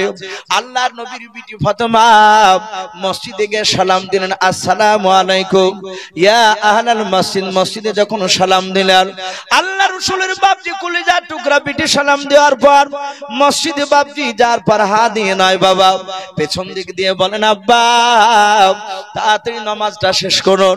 নবীজির কানে আওয়াজ গিয়েছেন ফাতেমাতুজ জোহরা রাদিয়াল্লাহু তাআলা আনহার কান্নার আওয়াজ।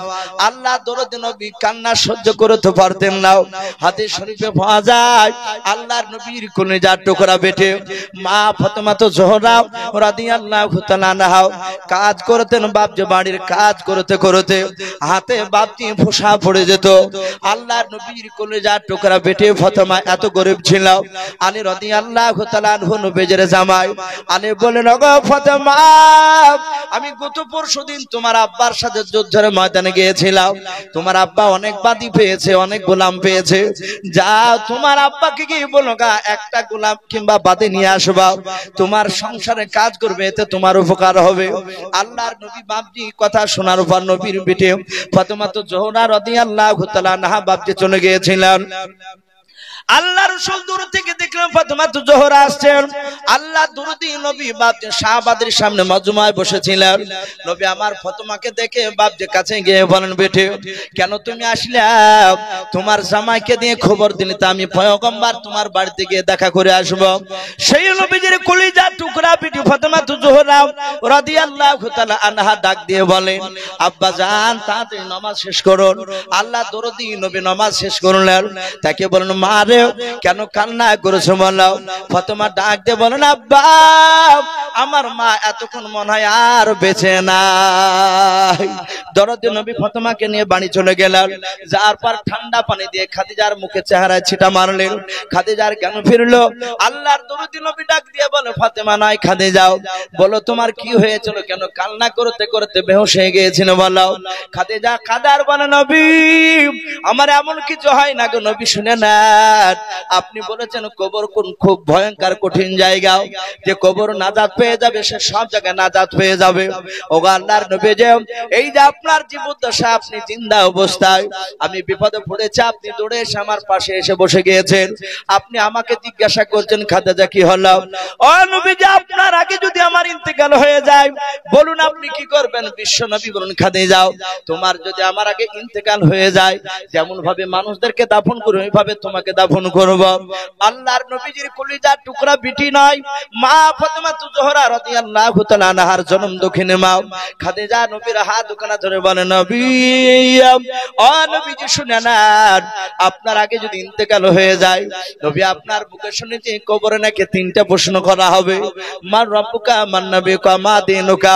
ওগো নবী শুনে নেন, ওই তিনটা প্রশ্ন যারা উত্তর দিতে পারবে তাদের কবরটা নাজাত হয়ে যাবে, জাহান্নাম থেকে পরিত্রাণ পেয়ে যাবে, কবরটা জান্নাতের টুকরা হয়ে যাবে। ওগো আল্লাহর নবী শুনে নেন, যখন আপনি আমাকে দাফন করে আসবেন ও নবী, হয়তো দুজন ফেরেশতা তারা চিনতে পারবে না ইনি খাদিজাতুল কুবরা, ইনি বিশ্ব নবী অর্ধাঙ্গিনী ভেবে। ওগো আল্লাহর নবী, যে আমি তিনটা প্রশ্ন উত্তর যদি না দিতে পারি নবী, তাহলে আমি জাহান্নামের আগুন সহ্য করতে পারবো না।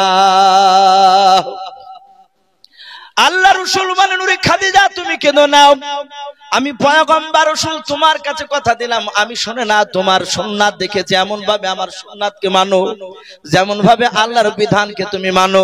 ওরে আমার খাদিজা, আমার ধারণা কোন ফেরেশতা তোমার সাথে বেয়াদবি করবে না। খাদিজা আর কেঁদো না, ও খাদিজা আর কান্না সহ্য করতে পারি না। খাদিজা বলছেন, হুজুর আমি কান্না বন্ধ করব, আমার তিনটা যদি শর্ত বেঁধে না। বলে কি বলো, বলে নবী আমার ইন্তেকাল করে গেলে আপনি যে আমার জন্য কাফন পরাবেন। বলে হ্যাঁ, যদি কাফন পরান সেই কাফন পরানোর আগে হে রাসূল আপনি কথা দেন আপনার শরীরে পাঞ্জাবির এক টুকরা ছিট কিংবা যে চাদরটা আপনি ব্যবহার করেন ওই চাদরের এক টুকরা ছিট আপনি আমার কাফনের ভিতর ভরে দিবেন কেডা। রাসূল কাঁদতে কাঁদতে বলেন, খাদিজা আমি রাজি আছি। ও খাদিজা দুই নাম্বার বলল, খাদিজা বলে হুজুর আপনার আগে যদি আমার ইন্তেকাল হয়ে যায় নিশ্চয় কবর কাটবেন, আপনি আমাকে দাফন করার জন্য। বলে হ্যাঁ। হে রাসূল আপনি বলুন আমাকে কবরে রাখার পূর্বে আমি আমাকে যে কবরটা রাখবেন সে কবর আপনি নেবে আপনার পবিত্র হাত মোবারকখানা বরকতময় হাত উখানা দুই কবর, ওই কবরের চারিদিকে আপনি হাত বুলাবেন কিনা বলো। আল্লাহ রাসূল বলেন, খাদিজা আমি এটাও রাজি আছি। ভাই আমার বলার উদ্দেশ্য যে খাদিজাতুল কুবরা যার ব্যাপারে জান্নাতের খুশখবরি আল্লাহ নিজে দিয়েছেন, খাদিজা জান্নাতে। আবার আল্লাহ রাব্বুল আলামিন জিবরিলের মারফতে খাদিজাকে সালামও পাঠিয়েছেন। এত বড় দামি নারী হওয়ার পরও কবরের আযাব শুনে রাসূলের মুখ থেকে বাপজি তিনি অঝর নয়নে কাঁদতেন, মাঝে মাঝে বেহুশ হয়ে পড়ে যেতেন। আজ আমরা কেউ গ্যারান্টি দিতে পারবো না ভাই, সব আমরা নট গ্যারান্টি বা আমরা সবাই জাহান্নামী। যদি আমাদের যা কাজ আমাদের যা ব্যবহার আমরা যে বাপজি যেভাবে চলছে আমাদের মনে হয় না যে আমরা জান্নাত পাবো। আশা আছে কথা বলে আমাদের আমলে বাপজি আল্লাহ যদি একটিবার যদি দেখে শুধু এতটুকু কথা যদি আল্লাহ কিয়ামতের ময়দানে বলে, বান্দা বল কি করে এসেছিস, এতটুকু কথা বলে আমার মনে হয় না যে আমরা সেদিন বাপজি জান্নাত দিতে পারবো। ভাই এখানে অনেক বাপজি ভাই রয়েছে, আপনারা জানেন মসজিদের উন্নতি কল্পে বাপজি জালসা অনেকে দিয়েছেন, কিন্তু মাওলানা ইনামুল সাহেব বাপজি আমার বলেছেন এখানে লাস্ট পর্যন্ত এখানকার মানুষ দেয়, আর আমি নিজে থেকে বাপজি ঘর থেকে শুনছিলাম 2 কুইন্টাল রড পর্যন্ত 1 লক্ষ টাকা এই যে মানুষ এখানে দিচ্ছে, তাহলে নিশ্চয়ই এলাকার মানুষ বাপজি দান দিতে ভালোবাসে, দান করে। তাই আমি প্রতিটা বাপজি ভাইকে বলবো, ভাই বেশিক্ষণ কষ্ট দিব না, যেহেতু আপনাদের সামনে আরেকজন প্রধান বক্তা আমার পরই উনি আসবেন, হয়তো আর কিছুক্ষণ পরে চলে আসবেন। এখানে অনেক বাপজি ভাই রয়েছেন, ভাই কার আব্বা কার মা কার দাদা দাদি কারণ নানা নানি অনেকের বাপজি চলে গেছে, কার কলিজার টুকরা বিটি, কার কলিজার টুকরা বেটা বাপজি চলে গেছে, দুনিয়ার বুক থেকে চলে গেছে। তা আমি অনুরোধ করব ভাই, তারা কবরে কোন অবস্থায় আছে আমি জানি না, আমি প্রতিটা বাপজি ভাইকে ভাই আমি অনুরোধ করব, আমি বেশি নয় 1,50,000 আমি এটা চাইবো না ভাই, এখানে যারা আছেন বেশি নয়, মাত্র বাপজি 5,000 করে টাকা, বেশি নয়। এনামুল বাপজি আমাকে বলেছেন যে বাপ একটু শেষের বেলা একটু চাইবা, মানুষ দিবে 5,000 করে টাকা ভাই, যদি কোন আল্লাহর বান্দা শেষের বেলায় থাকে, বেশি নয় মাত্র 10 জন ব্যক্তি একটু ভাই ঝটঝট করে আসে। সুবহানাল্লাহ। প্রাক্তন এই মাদ্রাসা সেক্রেটারি সাহেব ভাই, আমি ভাবলাম যে মনে হয় আমার শ্বশুর সব আদায় করে নিয়ে চলে গেছে মোটাগুলো, তা আমি সেই হিসাব করে 5,000 চেয়েছি। প্রাক্তন সেক্রেটারি সাহেব উনি বলছেন আমি 1 নয় 5 নয়, আমি 10,000 টাকার দাতা। বলুন মারহাবা। ভাই দেন বা না দেন একবার আল্লাহ আকবারটা বলবে। আল্লাহ বলছেন কোন বান্দা যখন আল্লাহ আকবার বলে তখন আমি এত খুশি হয়ে যাই, তার পূর্বেকার গুনাহগুলো আমি মাফ করে দিই। বলুন সুবহানাল্লাহ। বলেন নারে তাকবীর। প্রাক্তন সেক্রেটারি সাহেব মাদ্রাসার নাম কি? গোকুল চকবাড়ি, ওনার নাম কি?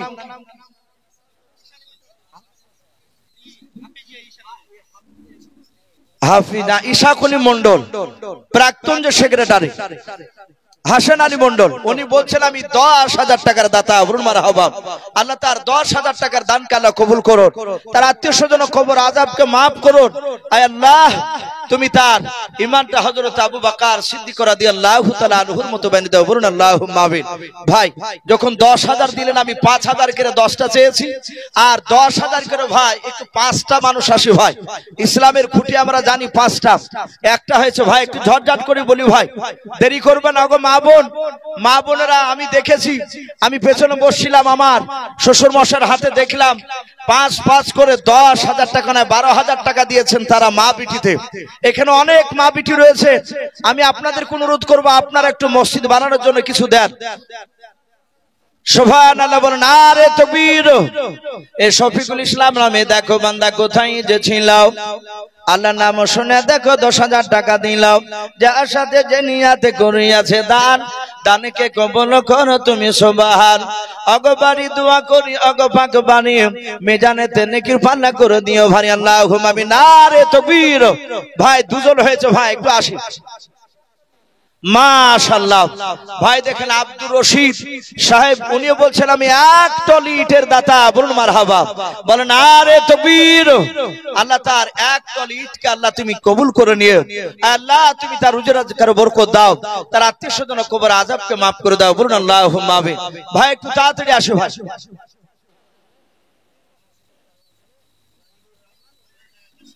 সুবহানাল্লাহ। দেখেন নাজিবুর রহমান, সেই রেজিনগর কাশীপুর, বেলডাঙ্গা রেজিনগর কাশীপুর, উনি বলছেন যে আমি 10,000 টাকা দামের একটা পাল্লা দিবেন মসজিদের। বলুন আলহামদুলিল্লাহ। বলেন আরে তাকবীর। নাজিবুর রহমান রেজিনগর সেই কাশীপুর থেকে বলছেন আমি মসজিদের দরজা 10,000 টাকা দামে দেব। আল্লাহ তার 10,000 টাকা দামে এই দরজাকে আল্লাহ কবুল করে নেন। বলুন আল্লাহুম্মা আমিন। আয় আল্লাহ তুমি বলেছো যারা মসজিদে দান করবে তাদের জন্য আমি জান্নাতে 1 টাকার ঘর বানাবো। ওগো মালিক আমি তোমার কাছে দোয়া করি মহল্লাও যারা দান করছে, যারা করতে পারে নাই, তুমি সকলের জন্য জান্নাতে তুমি 1 টাকার আমাদের ঘর বানিয়ে রাখো। বলুন আল্লাহুম্মা আমিন। বলেন আরে তাকবীর। সুবহানাল্লাহ। দেখেন মাওলানা সিরাজুল সাহেব, হাফেজ সিরাজুল ভাই আমার, উনি কাটা বাগানে থাকেন। আমি গত 3-4 বছর থেকে ওনাদের মাদ্রাসায় যাই। আল্লাহ বেচারা আগামী তো আছে জালসা, উনি এসে কথা বলছিলেন আমার সঙ্গে। উনি বলছে যে আমিও 5,000 টাকার দাতা। বলুন মারহাবা। আল্লাহ তার 5,000 টাকা দানকে মাওলানার কবুল করে নিয়ে মহল্লা তুমি তার আত্মীয় স্বজন কবর আযাবকে তুমি maaf করে দাও। বলুন আল্লাহুম্মা আমিন। ভাই একটু তাড়াতাড়ি আসো ভাই। আজ আপনাদের কাছে জান নয়, সাহাবায়ে নাও রাসূলের দরবারে তারা বসা ছিলেন। আল্লাহ রাসূলের বাপজি যুদ্ধের ময়দানে কিছু বাপজি মাল আপনার চাইলে যুদ্ধের ঢাল, যুদ্ধের লোহার পোশাক এই সাহাবাতে বেশি নাই, তাই ঘোড়া এসব কেনার জন্য বলিল গো সাহাবাইকে দাও, তোমরা যে যা পারবে আজকে মাল নিয়ে এসে দান করে দাও। সাহাবাইকে আমরা সকলে বসেছিলেন, হঠাৎ করে বাপজি একটা রসুলের বাপজি সাহাবিয়া, একটা নারী, তার কলিজার আপনার 1.5 বছরের বাচ্চা হাতে করে এইভাবে তুলে বলছেন রাসূলুল্লাহ, আমার সামর্থ্য এমন কিছু নেই, ধন সম্পদ আমার নাই, আমার এই সন্তানটা আপনার যুদ্ধের জন্য আমি দান করে দিলাম, বলুন আলহামদুলিল্লাহ। আল্লাহ রসুল বললেন ওগো সাহাবিয়া বলো এই বাচ্চা কি হবে? বলে নবী এই বাচ্চা বিক্রিত এখন হবে না।